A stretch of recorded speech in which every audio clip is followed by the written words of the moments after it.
Ready to take your video blog to the next level? I've got 7 tips I want to share with you in today's video blog.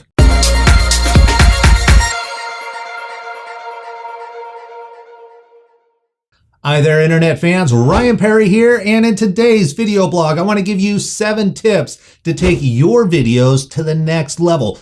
2018's right around the corner. It's time to start thinking about really upping your game. Now, I've been making videos since 2009, and let me tell you, when I first started out, they weren't that good. I didn't feel comfortable. I didn't have a voice, so it's really important to understand that the first videos that you do are going to suck, and that's just kind of the way it is, unfortunately. Unless you have the opportunity to go through filming school and make all your mistakes in filming school, unfortunately, us common people, we have to just learn on the go. So let me give you 7 tips that is going to help take your videos to the next level. And for me, tip number 1 is being prepared, and that is actually knowing what it is that you're going to say. When I first started making videos, I was like, okay, yeah, I know what I want to talk about, and they were clumsy. I didn't cover all the points, but it was what it was. It was part of my learning experience, and part of that learning experience was understanding my voice. What I do nowadays is I actually write down, or I type out everything that I want to talk about in bullet points. I know what my introduction is going to be. I know what I'm going to talk about, specifically what I'm going to talk about. This one actually goes onto the second page. I have my closing statements. Everything is here in front of me. Now, I am not talking through a teleprompter. I'm simply using my notes as a reference to make sure that I hit all the talking points that I want. Tip number 2 is going to be getting away from the auto settings on your camera. Even if you're using a smartphone, you can go in on most smartphones these days and go to a manual setting. And there's 2 key areas that you want to really lock down as far as manual settings. One is going to be lighting. That way, if you have different light values coming in, the camera doesn't get lighter and darker. It stays consistent.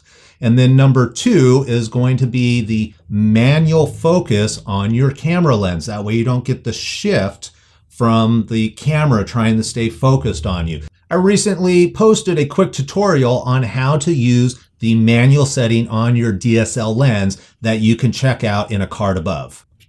Tip number 3 is lighting. There's really no reason to have poor lighting these days, especially with the technology. The cost of technology has dropped so much, and the quality of lighting is great. Here's an example right here. This is a LED light. It's a 25 watt. I paid $50 on Amazon for this unit. And what's great about it is I have it mounted to a small little tripod right now, but you can actually put this on your camera if you wanted to. So it's mobile. It's got a battery on the back. It's adjustable. I can make it brighter or lighter, whatever you want to do. This is a great option. And then you also have light kits. In fact, here, I'm going to use my cell phone camera here, and I've got a hair light behind me.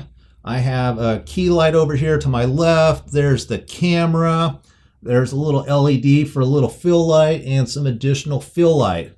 So everything that you see here right now is probably about $200 is what I have invested in lights. Tip number 4 is going to be audio. Audio's 50% of your presentation when you're shooting a video, and there's nothing worse than people that shoot on their smartphone and there's a lot of background noise, or they shoot so far away that the microphone has a hard time picking up. A real easy way to improve the quality of your audio is to get a wired microphone. For $25, you can get one that plugs into your cell phone. It'll even plug into your DSLR and really bump the quality of your voice on your videos, which is only going to make you sound that much better. Tip number 5 is going to make you look better on video. I've already gone through 4 tips, and I can tell you, and you've seen it through the cuts, that I haven't actually shot this video in one take. If I tried shooting the video in one take, I would go insane. I'd never finish it. Even with the teleprompter, which I've used in the past, I don't have great success at shooting in one take. And what really saves me is the 2-second rule. You can check that out above in the card. A quick tutorial on the 2-second rule is that when you start or end a video, you pause and look into the camera for 2 seconds. And the reason why you do that is it gives you room to edit on either side, the front side or the back side of your clip.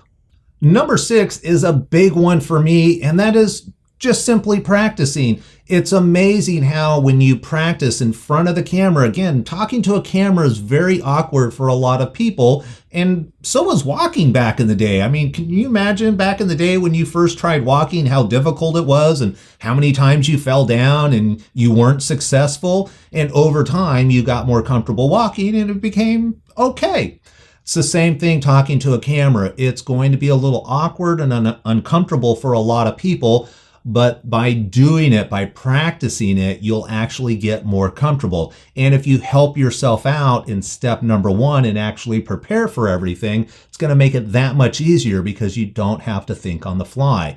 The other thing that's great about practice is that your presentation just gets that much better. So I like to shoot multiple videos at once because as I warm up, I start finding my voice more, I find my flow, and I find that my first video is a little clunky as I'm shooting it, but as I warm up and I do a couple of takes and then I get into my second video, it just starts flowing and life gets easier and easier and easier. So just practice. It'll pay off in the end, I promise.